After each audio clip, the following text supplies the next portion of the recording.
My self doctor Usha Jaglan. तो हम मई आई set के लिए जो इम्पोर्टेंट टॉपिक्स है या इम्पोर्टेंट क्वेश्चंस है जो मई आई सेट में पूछे जा सकते हैं उनके बारे में डिस्कस करेंगे। तो सबसे पहला सब्जेक्ट है साइकी, जिसके बारे में हम डिस्कस करेंगे। आई थिंक साइकियाट्री से 5 से 6 क्वेश्चंस आते हैं हर बार आई सेट में। तो मैंने 25 से 26 क्वेश्चंस या टॉपिक्स इस वीडियो में मैं बताऊँगी। आई थिंक जिनमें से 3 से 4 क्वेश्चन तो आ जाने चाहिए। तो सबसे पहला टॉपिक है साइकेट्रिक एमरजेंसीज।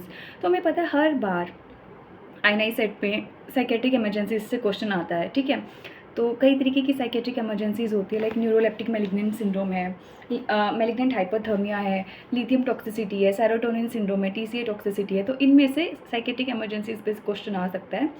तो neuroleptic malignant syndrome, malignant hypothermia, ठीक है। लिथियम टॉक्सिसिटी से तो हर बार क्वेश्चन आता है। और इनमें से भी अगर सबसे इम्पोर्टेंट देखा जाए तो टीसी टॉक्सिसिटी से प्रोबेबली क्वेश्चन आ सकता है। डिलीरियम ट्रीमन्स बहुत इंपॉर्टेंट है। डिलीरियम ट्रीमन्स का डायग्नोसिस बनाना आना चाहिए और उसके लिए बेंजोडाइज़ेपिन देते हैं वो पता होना चाहिए, ठीक है। बेंजोडाइज़ेपिन जो लीवर फेल्योर में सेफ़ है, जो स्टोल ड्रग है हमारा, ऑक्सीजपम, लोराज़ेपम, एस्टाजोलेमिन, टेमाज़ेपम, इनके बारे में पता होना चाहिए। क्राइटेरियाज़ फॉर डिफरेंट डिजीज़ के लिए क्राइटेरियाज़ पता होना चाहिए, लाइक स्कोप क्राइटेरिया हमारे फूड डिसऑर्डर्स के लिए है, PANSS for schizophrenia, CAGE criteria for alcohol drug abuse. तो डिफरेंट क्राइटेरियाज़ जो हैं जो यूज़ करते हैं डिफरेंट डिसऑर्डर्स में वो पता होना चाहिए। Different types of hallucinations and delusions, like reflex hallucinations and functional hallucination में डिफरेंस हमें पता होना चाहिए, ठीक है। और डिल्यूजन्स का टाइप्स पे भी कई बार क्वेश्चन आया, पता होना चाहिए हमें।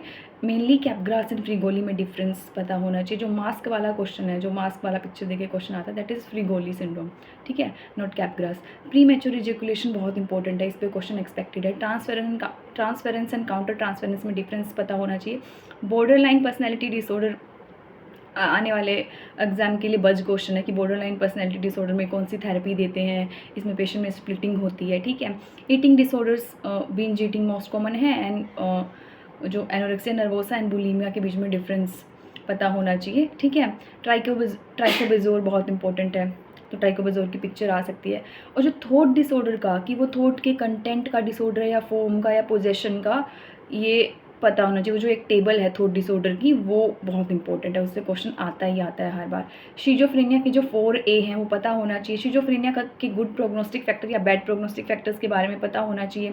एंटी साइकोटिक पे क्वेश्चन एक्सपेक्टेड है, मेनली क्लोजापिन पे, ये क्लोजापिन की मॉनिटरिंग कैसे करते हैं, ठीक है।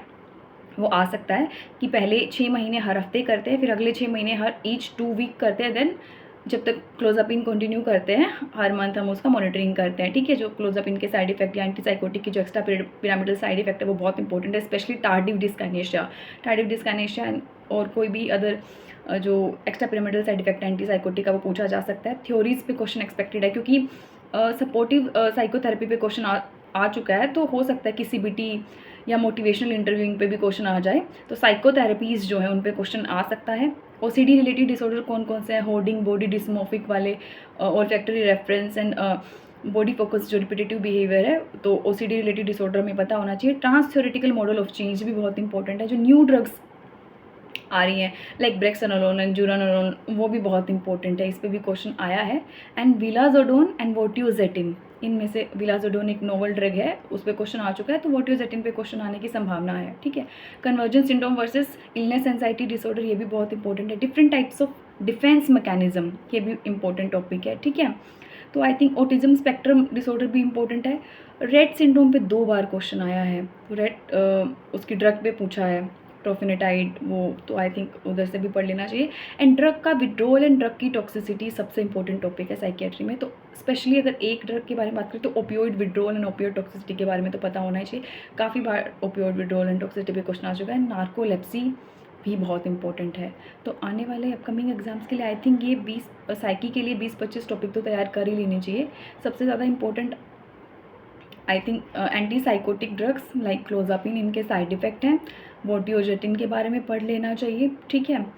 एंड डिफरेंट ड्रग्स का जो टॉक्सिसिटीज़ है या उनका विड्रोल से क्या क्या साइन एंड सिम्टम आते हैं और उसका ट्रीटमेंट क्या है, ये भी बहुत इंपॉर्टेंट है। तो आई एम होपिंग ये वीडियो आप लोगों के काम आए और ऑल दी बेस्ट, अच्छे से प्रिपेयर करो। आई थिंक साइकी एक दिन में कवर हो जानी चाहिए, और साथ में PYQs ज़रूर करना। तो ये 25-26 टॉपिक जो मुझे लगता है सबसे इम्पोर्टेंट है साइकी में कवर अप करने के लिए। तो thank you for watching my video.